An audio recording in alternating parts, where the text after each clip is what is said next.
तरह पीछे पीछे लग जाओ। ये नहीं कि इनके ही पीछे लगो, उनके पीछे लगो। एक अपने जीवन में एक ऐसे इंसान को आदर्श बनाओ जिससे आपका जीवन सुलभ बन जाए, आसान बन जाए। आपको A to Z करने की जरूरत ना पड़े, आपको उठाकर वहीं पर पहुंचा दे, ऐसा कृपा पात्र बनो।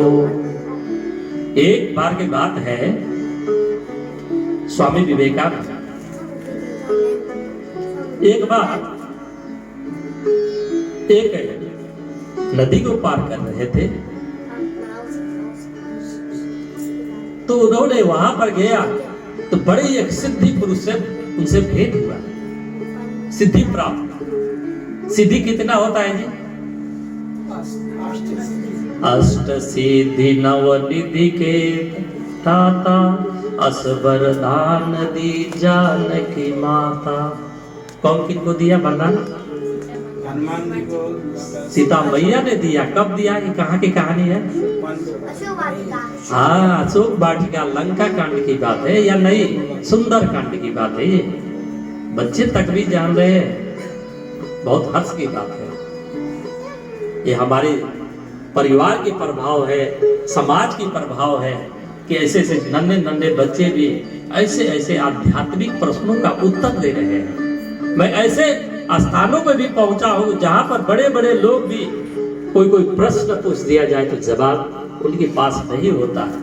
बहुत हर्ष की बात है कि आज की पीढ़ी इतनी धर्म के प्रति, अध्यात्म के प्रति आगे निकल रही है। भाई क्या कह रहा था? अष्ट सिद्धि, वो सिद्धि प्राप्त एक संत था। उन्होंने कहा, विवेकानंद जी आप क्यों तकलीफ उठा रहे हैं? मुझे कोई नौका की जरूरत नहीं। देखो अभी इस पानी के ऊपर से ऐसा ही मैं उस पार चला जा सकता हूँ। बोला अच्छा, चल के बताइए। और तुरंत ने अपने योग किया, सिद्धि किया और पानी के ऊपर चले गए उस पार। और 2 मिनट के बाद में नौका आया, 2 पैसा दिया, उस नौका में बैठे और वो भी उस पार चले गए। और बोले, हे संत जी, हे सिद्धि महापुरुष, ये बताओ ये सिद्धि को पाने के लिए अपने जीवन में कितने समय दिया?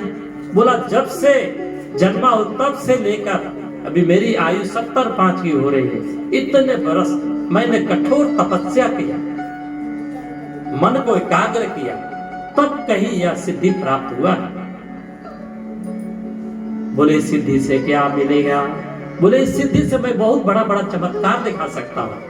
इस संसार के लोग मेरे चरणों में झुकेंगे। जहाँ चमत्कार है वही नमस्कार है। इसमें मैं ऐसा सिद्धि को प्राप्त किया। तो फिर अगला प्रश्न विवेकानंद ने, क्या इस सिद्धि से आप उस भव सागर को भी पार कर सकते हैं? बोलते हैं नहीं, उस भव सागर को पार करने के लिए अलग नौका होता है। उस कौन नदी है? हाँ, बैतरणी नदी को पार करने के लिए एक ऐसा नौका होता है, सभी के लिए सुलभ नहीं होता। वहां पर बहुत सुंदर, गरुड़पुराण में बताया गया, इतना सुंदर, इतना सुविधाजनक, इतने त्रिविध बेयार बहता है।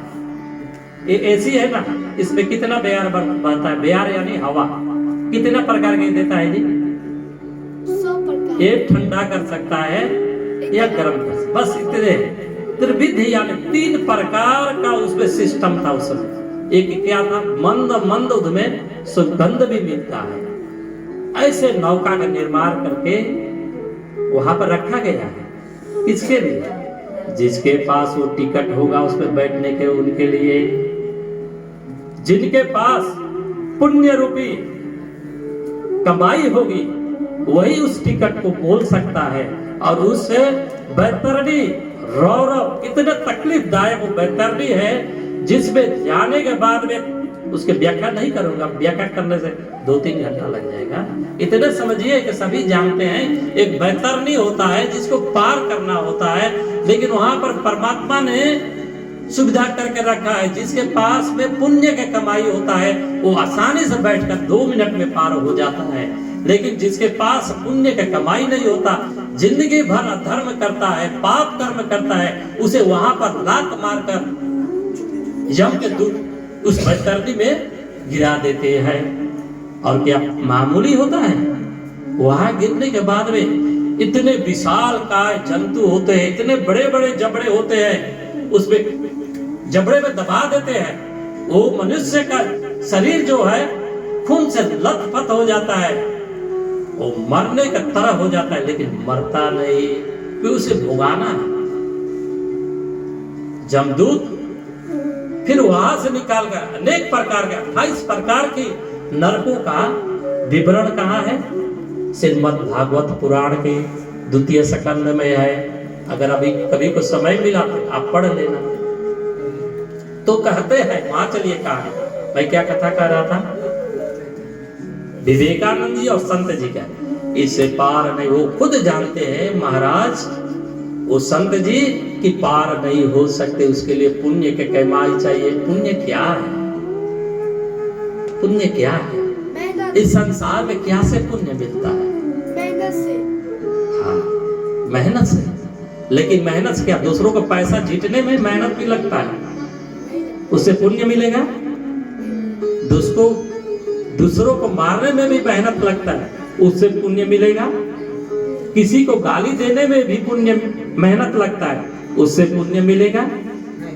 मिलेगा? नहीं मिलेगा ना, उसे पाप ही मिलेगा। पुण्य मिलने के लिए सदैव क्या करना पड़ेगा हमें? मंत्र जाप दृढ़ विश्वासा। नवधा भक्ति ध्यान से सुनिए। मंत्र जाप मम